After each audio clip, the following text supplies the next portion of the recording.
오늘의 말씀은 다니엘 8장 1절부터 14절까지 말씀입니다.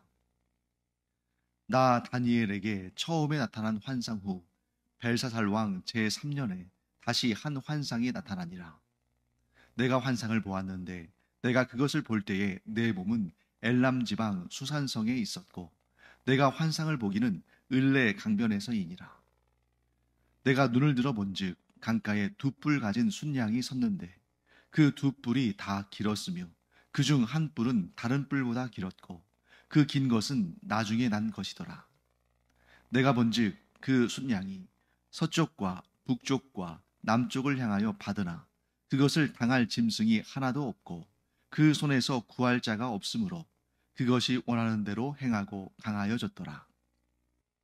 내가 생각할 때에 한 숫염소가 서쪽에서부터 와서 온 지면에 두루 다니되 땅에 닿지 아니하며 그 염소의 두 눈 사이에는 현저한 뿔이 있더라. 그것이 두 뿔 가진 숫양 곧 내가 본 바 강가에 있던 양에게로 나아가되 분노한 힘으로 그것에게로 달려가더니 내가 본즉 그것이 순양에게로 가까이 나아가서는 더욱 성내어 그 순양을 쳐서 그 두 뿔을 꺾으나 순양에게는 그것을 대적할 힘이 없으므로 그것이 순양을 땅에 엎드러뜨리고 짓밟았으나 순양을 그 손에서 벗어나게 할 자가 없었더라. 숫염소가 스스로 심히 강대하여 가더니 강성할 때에 그 큰 뿔이 꺾이고 그 대신에 현저한 뿔 넷이 하늘 사방을 향하여 났더라. 그중 한 뿔에서 또 작은 뿔 하나가 나서 남쪽과 동쪽과 또 영화로운 땅을 향하여 심히 커지더니 그것이 하늘 군대에 미칠 만큼 커져서 그 군대와 별들 중에 몇을 땅에 떨어뜨리고 그것들을 짓밟고 또 스스로 높아져서 군대의 주제를 대적하며 그에게 매일 드리는 제사를 없애버렸고 그의 성소를 헐었으며 그의 악으로 말미암아 백성이 매일 드리는 제사가 넘긴 바 되었고 그것이 또 진리를 땅에 던지며 자의로 행하여 형통하였더라. 내가 들은즉 한 거룩한 이가 말하더니 다른 거룩한 이가 그 말하는 이에게 묻되 환상에 나타난 바 매일 드리는 제사와 망하게 하는 죄악에 대한 일과 성소와 백성이 내준 바 되며 짓밟힐 일이 어느 때까지 이를꼬 하매 그가 내게 이르되 2300주야까지니 그때에 성소가 정결하게 되리라 하였느니라. 오늘 또 한편의 이 환상 이야기가 등장합니다. 다니엘이 벨사살 왕 원년, 곧 바벨론의 마지막 왕인 벨사살 왕 원년에 네 짐승의 환상을 보았습니다. 하나님께서 다니엘에게 보여주신 거죠. 그로부터 2년이 지나서 벨사살 왕 3년에 다시 한 환상을 보았습니다. 소재는 달라요. 네 짐승의 환상 때는 사자같이 생긴 짐승, 곰같이 생긴 짐승, 표범같이 생긴 짐승, 그리고 네 번째는 어떤 형상인지 정확히 나오지 않지만 더 무섭고 더 강한 짐승으로 대표되는 그런 나라들에 관한 환상이었습니다. 그런데 오늘 우리가 본문에서 읽은 환상은 네 마리가 아니라 두 마리가 나오죠. 그래서 숫양과 숫염소의 환상. 당연히 네 마리에서 두 마리로 줄었으니까 그 시대적인 배경이나 즉 역사의 기간이나 대상도 줄어들겠죠. 그렇기 때문에 지난번에 이 네 짐승의 환상에서는 바벨론, 또 메데, 바사, 헬라 혹은 바벨론, 메데와 바사 연합체 그리고 헬라, 로마 제국 이렇게 좀 넓은 그러한 나라들로 또 더 긴 시간으로 볼 수 있죠. 심지어 그 네 짐승의 환상 중에 일부는 아직 다 끝나지도 않은 혹은 앞으로 나타날 것이기도 하기 때문에 것일 수도 있기 때문에 그렇게 따진다면 시간이 더 길어지겠죠. 그런데 오늘 우리가 본문에서 보게 되는 이 두 짐승, 숫 숫양과 숫염소의 환상은 더 좁은 그러한 시대를 말하고 또 거의 99.9% 확실한 것은 이미 이루어진 역사. 물론 다니엘이 그 환상을 볼 때는 미래의 일이지만, 그러니까 그 환상을 통해서 미래를 보게 되는 것이지만, 오늘날 그때로부터 한 2600년쯤 지난 오늘날 우리의 입장에서 본다면 이미 이 역사상 존재했고 또 이루어진 일에 대한 그러한 환상이라고 볼 수가 있습니다. 자, 이 환상을 볼 때 다니엘은 그의 몸은 엘람 지방 수산성에 있었습니다. 그런데 다니엘이 본 환상 속의 배경은 을레강변이었어요. 그러니까 뭘 의미합니까? 다니엘은 지금 수산성 안에 머물러 있는데 어찌 된 것인지 뭐 가능성이 있다면 두 가지겠죠. 하나는 꿈속에서 을레강변에 서서 그 숫양과 숫염소에 관한 환상을 본 것일 수 있고, 또는 그가 몸은 수산성에 있는데 하나님께서 그의 영을 끌어내셔서 을레강변으로 데려가셔서 거기에서 보았을 수도 있겠죠. 어쨌든 간에 자신이 본 그 환상은 을레강변에서 있었던 일이다 하고 설명하고 있습니다. 이 수산성은 주전 약 3000년쯤, 그러니까 지금 다니엘이 있던 시대로부터 한 400년, 500년쯤 전에 이 엘람 왕국의 수도였는데, 후에 이제 이 시대, 다니엘이 있던 이 시대를 좀 지나서, 왜냐면 벨사살 왕이니까 아직은 바벨론 제국에 있잖아요. 조금 지나서 이제 바사, 곧 페르시아의 고레스 왕이 이 수산성을 점령하고, 그리고 한참 좀 지나서 다리오 왕 때에 이 페르시아 제국의 수도가 됩니다. 이 수산성과 관련되어 있는 성경의 인물들이 많아요. 일단은 여기 다니엘이 이 수산성에서 숫양과 숫염소의 환상을 보았고, 그리고 후에 에스더와 모르드게가 이 수산성의 왕궁을 배경으로 또 하나님의 구원 역사를 경험하게 되고요. 그리고 또 그 후에 느헤미야가 아닥사스다 왕을 또 보필하는 그의 술 맡은 관원장으로 그를 위해서 일하던 곳이 바로 이 수산성입니다. 그리고 을레강은 수산성 근처를 흐르는 강이에요. 예를 들면 우리로서는, 우리나라로 따진다면 한강 정도 되는 거겠죠. 서울에 있는 한강.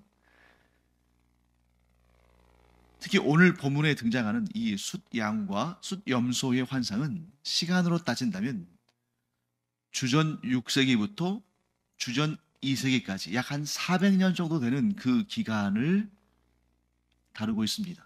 그러니까 내 짐승의 환상이 그보다 훨씬 긴 역사를 다루고 있다면 그보다 좀 좁은, 짧은 역사를 다뤄요. 이게 뭘 할 수 있냐면, 자, 내 짐승의 환상과 또 오늘 본문에 있는 숫양과 숫염소의 환상이 전혀 다른 별개의 환상이 아니라 같은 주제를 가지고 하나님께서 같은 역사를 다루시는 그 장면을 좀 다른 소재로 계시하시는, 보여주시는 그런 내용입니다. 그런데 시간이 좀 흘렀잖아요. 그러면서 보다 더 범위가 줄어들고 반면에 보다 더 많은 정보를 주시는, 이게 바로 계시가 시간이 지날수록 보다 더 명확해지고 그리고 보다 더 풍성해지는 그런 특성을 갖는 것과 연결이 됩니다. 그러니까 내 짐승의 환상도 하나님께서 행하실 일들을 설명하고 있고, 숫양과 숫염소의 환상도 하나님께서 행하실 일들에 대한 내용을 설명하고 있는데, 이전의 환상은 보다 넓고 대신에 보다 좀 느슨한 그러한 계시의 말씀으로 주어졌다면, 시간이 흐르면서 보다 집중되고 보다 정확하며, 그런데 세부적인 내용들은 보다 자세한 내용이 풍성하게 계시되는 그런 쪽으로 간다는 거죠. 자, 이것을 우리가 시간이 흐름에 따라서 계시가 더 정확히 주어지는 것을, 그 계시의 특성을 알게 됩니다. 자, 구약에는 복음이 있습니까? 없습니까? 있죠. 구약에도 복음이 있습니다. 그런데 오실 메시아에 대한 복음이 상대적으로 어, 좀 정확하지는 않게, 분명히 있긴 하지만 그렇게 계시가 됩니다. 그런데 신약에 와서 그 계시가 아주 명확해지죠. 그래서 베들레헴 땅에 오신 메시아 예수 그리스도, 또한 그분께서 복음을 선포하시는 내용, 또한 그 복음이 제자들에 의해서 아주 정확하게 전달되어지는 그런 과정들이 나오고 있죠. 그러면 오늘날 우리 시대는 어떨까요? 자, 2000년 전 예수님께서 이 땅에 계시면서 지상 사역을 하실 때와 오늘날 21세기에 우리 이 현대를 살아가는 그리스도인들과 누가 복음에 대해서 더 정확히 그리고 또 더욱 풍성하게 알 수 있을까요? 우리라는 거예요. 주님이 오시는 날이 가까울수록 그 계시가 더 명확하게 주어집니다. 물론 어떤 분은 아마 이렇게 생각할 거예요. 우리는 그 당시에 이스라엘 사람들처럼 예수님을 직접 본 적도 없고 그의 음성을 직접 들은 적도 없고 그의 몸을 만진 적도 없는데, 그러니 당연히 그 시대를 살던 사람들이 더 예수님에 대해서 잘 알고 복음에 대해서 명확히 알고 계시에 대해서 더 잘 깨닫지 않았을까요? 아닙니다.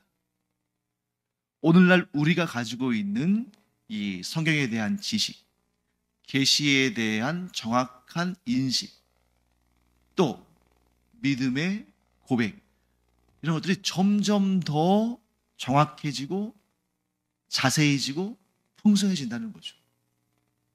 그걸 가능케 하신 분이 누굽니까? 성령 하나님이십니다.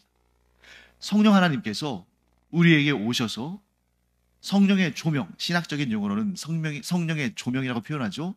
우리의 눈을 밝히시고 우리의 생각을 주장하셔서 우리로 하여금 성경 말씀을 잘 깨닫게 하시고 복음에 대한 확실한 믿음을 갖게 하신다는 거죠. 계시가 시간이 지날수록 더 선명하고 정확하고 풍성하게 주어진다. 그런데 한 가지 문제가 있습니다. 그것이 뭐냐면 시대가 지날수록, 마지막 때가 가까울수록, 그리스도의 재림의 날이 임박할수록 들을 귀 있는 자들만 듣는다는 거예요. 이 세상에 속한 자들이 하나님의 말씀에는 관심을 갖지 않고 그리스도에 대해서는 마음을 두지 않고 복음에 대해서는 무시하거나 헛된 소리라고 평가를 절하하고 기독교인들에 대해서 복음을 증거하고 전도할 때에 귀찮아하고 박해하고 싫어하고, 그러면서 시간이 점점 그 마지막 때를 향해 갈수록 복음은 더욱더 확실하고 명확하게 드러나고 제시되는데 들으려고 하지 않고 영접하려고 하지 않고 오히려 복음에 대해서 미련한 것이다. 교회 가는 것은 바보스러운 일이다. 이상한 사람들만 신앙생활을 한다. 이렇게 생각하는 그러한 풍조가 점점 더 확산되는 안타까운 일이 벌어지는 거죠. 그래서 우리는 기도해야 됩니다. 하나님, 이 시대에 우리가 억지로 복음을 주입시킬 수 없는 일인데 하나님께서 들을 귀 있는 자들을 그 은혜로운 하나님의 그 긍휼 가운데에 더 많이 불러 일으켜 주시기를 기도해야 됩니다. 그 완악한 마음, 그 정욕에 찌든 마음, 세상과 벗삼은 마음, 하나님 아닌 다른 것을 더 즐거워하고 사랑하고 하나님 삼는 이 패역한 세대 가운데 하나님의 특별하신 은혜가 임하여서 성령님의 그 놀라우신 역사가 임하여서 그 우둔하고 완악한 마음이 부드럽고 밝아져서 이 복음을 들을 때에 그것을 생명의 말씀으로 달갑게 듣고 받아들이고 예수 그리스도를 구주로 영접하고 구원받는 이 놀라운 일을 위해서 우리는 기도해야 할 줄로 믿습니다. 자, 그래서 이제 구체적인 내용은 또 이 해석의 풀이는, 이 환상에 대한 해석과 풀이는 내일 우리가 보게 될 본문에 나오니까 이제 간단하게 정리하겠습니다만, 이 숫양과 숫염소의 환상이 내 짐승의 환상보다 훨씬 더 정확하고 훨씬 더 자세하고 훨씬 더 풍성하게 장차 이루어질 일들에 대해서 말씀하신다 하는 것을 우리가 먼저 알고 들어갔으면 좋겠습니다. 자, 먼저 이 구체적인 내용들 우리 한번 살펴볼 텐데요. 해석에 관한 부분은 내일 또 등장하니까 그때 더 자세히 하도록 하고, 이 환상의 전반적인 그런 의미들을 좀 살펴보겠습니다. 먼저 숫양이 등장하죠. 이 숫양은 두 뿔이 다 길었습니다. 자, 여기에서 뿔은 뭘 의미합니까? 지도자, 권세, 권력, 이런 걸 의미하는 거죠. 두 뿔이 다 길었다 하는 걸 볼 때, 두 뿔이라는 것을 보면 두 사람이거나 혹은 두 세력이겠죠. 여기에서는 두 세력으로 보는 게 좋겠습니다. 두 나라가 연합한 그러한, 두 세력이 연합한 그러한 공동체인데, 그 중에 특이하게도 둘 다 길지만 한쪽 뿔이 다른 쪽 뿔보다 더 길다는 거예요. 뭘 의미할까요? 한쪽의 권세가, 한쪽의 힘이 더 크다는 거죠. 그런데 더 긴 것이 나중에 나왔다. 그러니까 먼저 역사에 등장한 쪽은, 그것도 이제 힘이 세고 권세가 있었지만 그보다는 나중에 등장한 쪽이 더 힘이 세고 더 강했다 하는 것을 설명하는 거죠. 내일 우리가 자세히 살펴보겠습니다만, 이 두 뿔을 무엇이라고 풀이할 수 있습니까? 메대와 바사. 메대와 바사가 연합해서 큰 세력을 가지고 바벨론을 무너뜨렸지만, 메대 바사라고 명칭하는 걸 볼 때에 메대가 먼저 나온 나라는 걸 알 수 있겠죠. 근데 먼저 나온 메대도 힘이 강하고 그들도 세력이 있었지만, 나중에 나타난 바사, 곧 페르시아가 더 큰 힘을 갖게 되었다. 그래서 세계사적으로 봐도 여러분, 이 바사, 페르시아는 세계의 가장 강력한 제국들 가운데 아마 5손가락 안에 들어갈 것 같습니다. 사실 이 성경에 나오는, 이 구약 성경에 나오는 이 거대한 나라들, 정말 5손가락에 들만한, 뭐 5손가락까지는 모른다 할지라도 10손가락에는 들만한 그런 나라들이죠.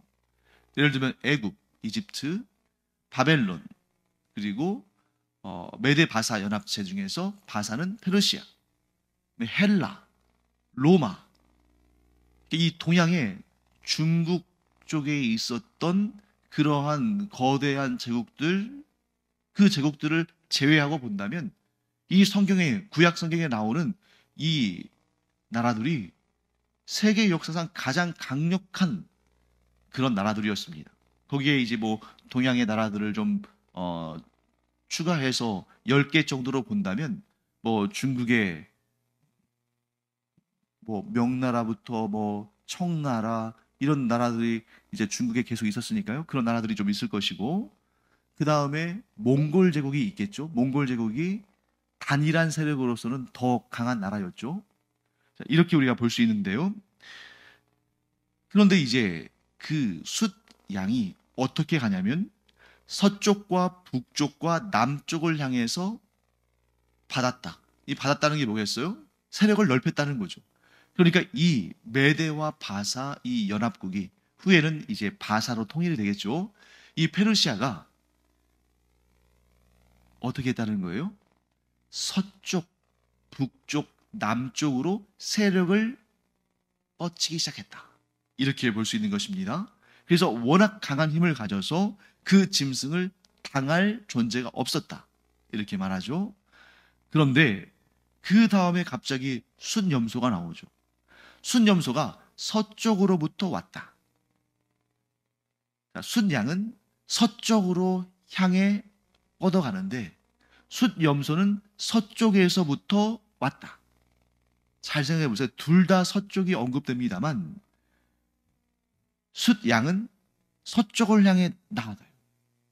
그런데 숫 염소는 서쪽에서부터 온 거니까 서쪽에서 동쪽으로 와요. 그러면 어쩔 수 없이 이 두 세력이 부딪힐 수밖에 없죠. 왜? 페르시아는 동쪽에서 서쪽을 향해 나가고 헬라, 그리스는 서쪽에서 동쪽을 향해 나가고 그러니까 서로 부딪히는 것입니다. 실제로 페르시아는 유럽 쪽을 향해서 서진 정책을 펼쳤고 그리스는 아시아 쪽을 향해서 동진 정책을 펼쳤습니다. 그래서 이 둘이 부딪힌 거죠. 그 유명한 전쟁, 여러분 제가 말씀드리면 다 아실 거예요. 마라톤이라는 그 경기 종목 아시죠? 이 마라톤이라는 이 올림픽의 꽃이라는 마라톤이라는 육상 종목이 페르시아와 헬라, 곧 페르시아와 그리스 사이에서 있었던 전쟁, 마라톤 전쟁으로부터 비롯된 것입니다. 주전 490년경에, 그러니까 지금 우리 다니엘서에서 언급하는 이런 역사에서 뭐 그리 먼 미래가 아니에요. 이 다니엘서가 언급하는 이 역사는 보통 이제 주전 500년대거든요. 그런데 지금 제가 말씀드리고자 하는 이 마라톤 전쟁의 역사는 주전 490년경이니까 뭐 불과 한 세대, 두 세대 정도밖에 차이가 안 납니다. 이 주전 490년경에 당대의 세계의 최강자, 최고로 강한 나라가 바로 페르시아예요. 이 페르시아의 다리우스 왕이, 성경에는 다리오 왕이라고 주로 표현하죠. 이 다리우스 왕이 헬라, 곧 그리스 쪽에 사신을 보내서 너희들 항복해라. 싸우지 않아도 우리 알지 않느냐. 우리가 훨씬 강하고 우리가 가면 너희들은 다 죽으니까 너희들 그렇게 생명을 헛되이 버리지 말고 항복해라. 그러면 살려주겠다. 이렇게 했는데 그리스가 거부합니다. 심지어 그 사신을 옥에 가둬요. 그러니까 다리우스 왕이 보병 10만 그리고 기병 10,000명 엄청난 규모의 군대를 그리스에 파견합니다. 파송을 하죠. 그리고 그리스로 보내서 그 지역에 마라톤이라는 이름의 평지에 집결을 시켜요.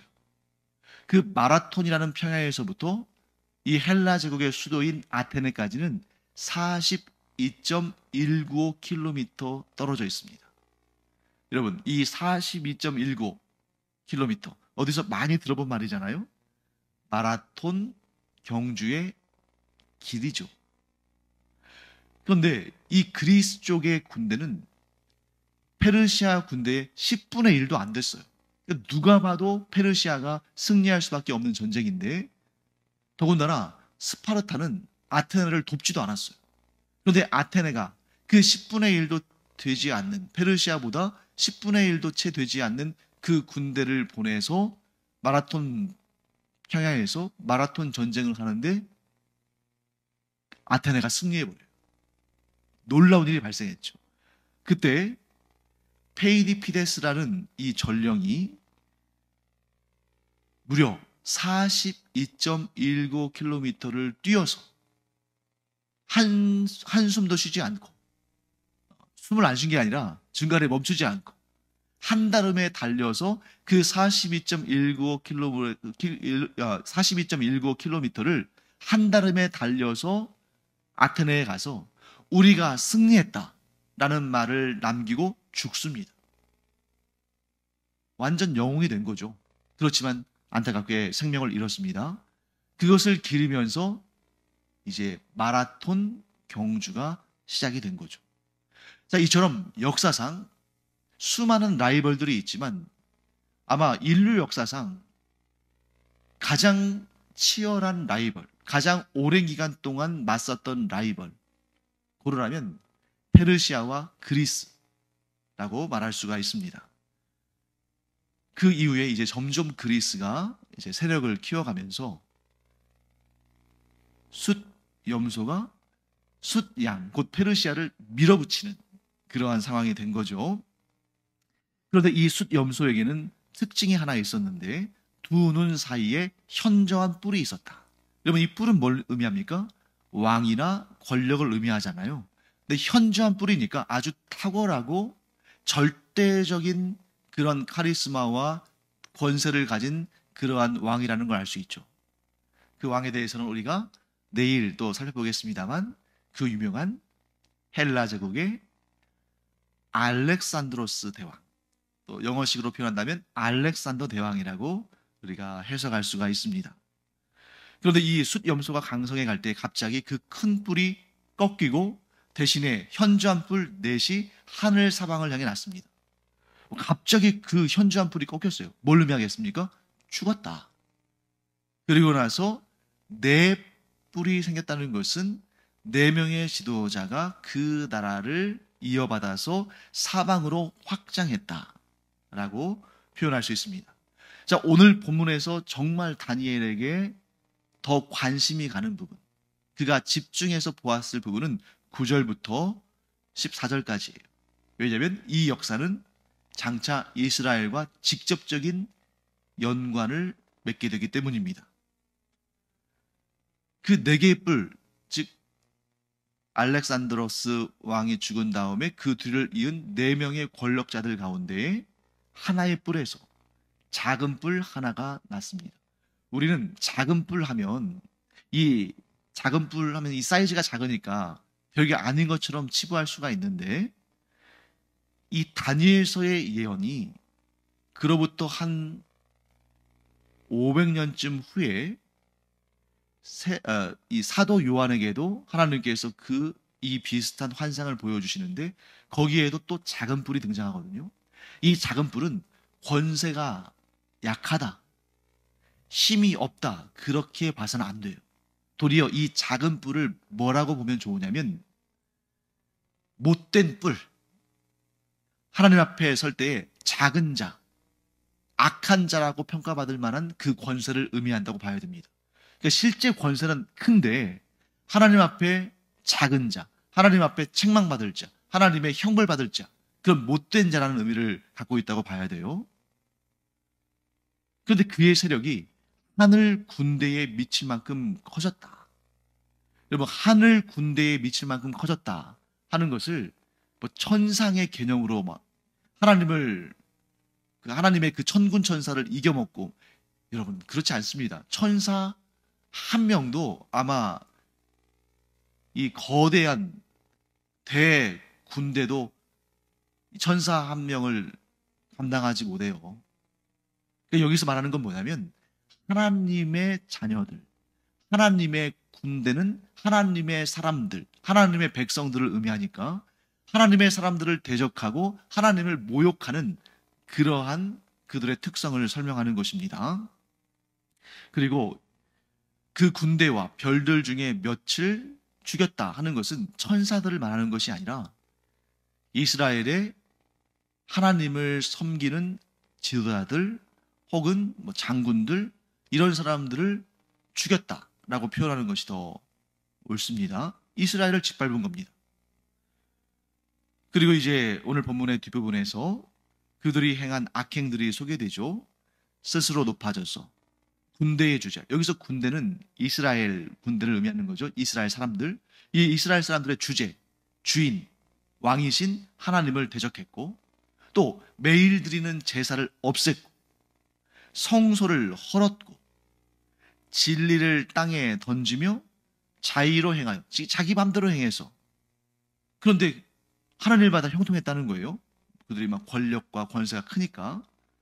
그리고 그렇게 성소를 짓밟고 하나님께 드리는 제사를 못하게 하고 하는 그런 패역한 행위가 2300주야를 하나님께 제사를 드리지 못하게 했다.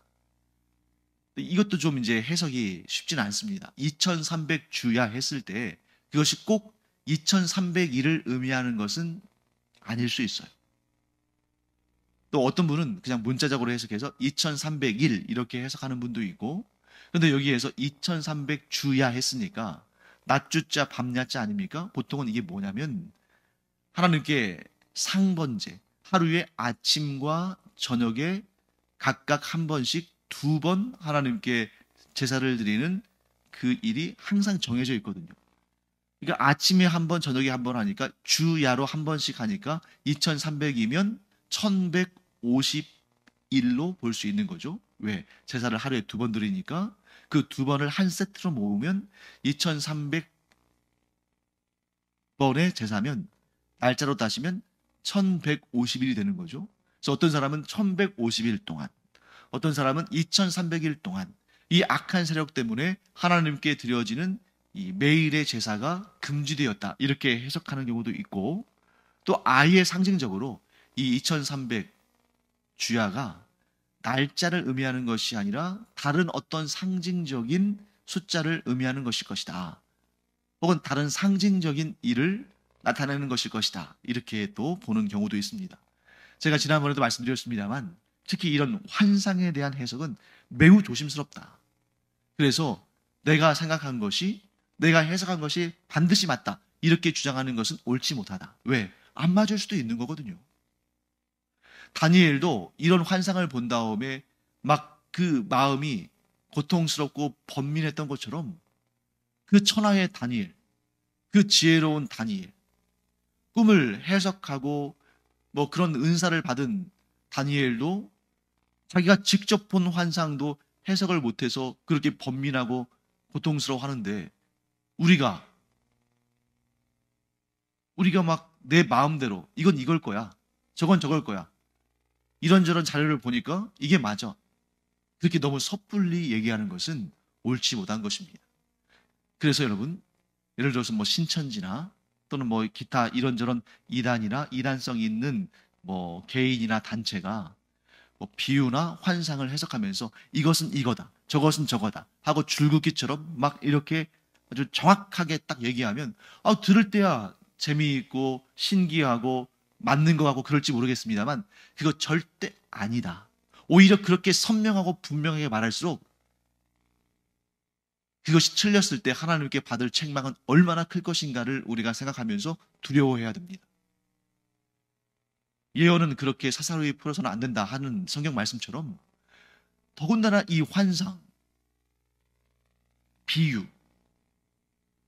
줄거기처럼 딱딱해서 이건 뭐다 저건 뭐다 그렇게 해석하는 것은 거의 대부분 자신의 자의로, 임으로, 주관적으로, 교만하게 하나님의 말씀을 대하는 것일 수 있기 때문에 매우 조심하셔야 돼요. 그래서 앞으로 여러분들이 뭐 이런 영상을 보시거나 혹은 어떤 집회에 참석하시거나 혹은 예배 중에 설교자나 뭐 목회자나 뭐 학자나 선교사나 누구든 간에 이런 비유나 환상을 해석하고 가르치면서 신에 차서 이건 이거다 저건 저거다 하고 막 이렇게 자기 마음대로 막 이렇게 하는 그런 모습 볼 때 여러분 거기 동조하지 마세요. 맞을 확률도 있죠. 맞다면 얼마나 좋은 겁니까? 하지만 틀릴 확률이 더 많다. 1%가 맞을 확률이면 99%는 틀릴 확률인 거죠. 아주 신중한 그런 우리가 되기를 바랍니다. 이제 이 환상에 대한 구체적인 해석에 대해서는 내일 본문이 다루고 있으니까요. 내일 또 살펴보도록 하겠습니다. 기도하겠습니다. 하나님, 다니엘이 본 이 숫양과 숫염소의 환상을 통해서 이 세상과 이 세상의 역사는 하나님께서 주관하신다는 사실을 더 분명히 깨닫습니다. 그러므로 이 역사 가운데에 티끌 같은 저희들, 오직 하나님만 의지하며 온 세상 모든 역사를 주관하시는 하나님만 믿고 의지하며 살아가는 그런 은혜로운 하나님의 사람들 되게 하여 주시옵소서. 감사드리며 예수님의 이름으로 축복하며 기도합니다. 아멘. 때로 우리가 너무 내 자신의 일에 몰두하거나 걱정과 근심하다 보면 하나님의 크심을, 하나님의 위대하심을 잊고 지낼 때가 좀 있습니다. 그래서 하나님께서 내 인생의 이 문제 하나 처리해 주지 않으시고 해결해 주지 못하시는 그런 분처럼 생각하는 그런 우를 범할 수가 있어요. 여러분, 분명히 우리가 알기 바랍니다. 하나님은 온 우주 만물을 창조하시고 모든 역사를 다스리시는 분이시다. 그 하나님께서 우리의 기도에 가장 좋은 것으로 응답하신다는 사실, 복음 중에 복음입니다. 이 복음을 믿고 의지하며 기도하기를 바랍니다. 기도하겠습니다.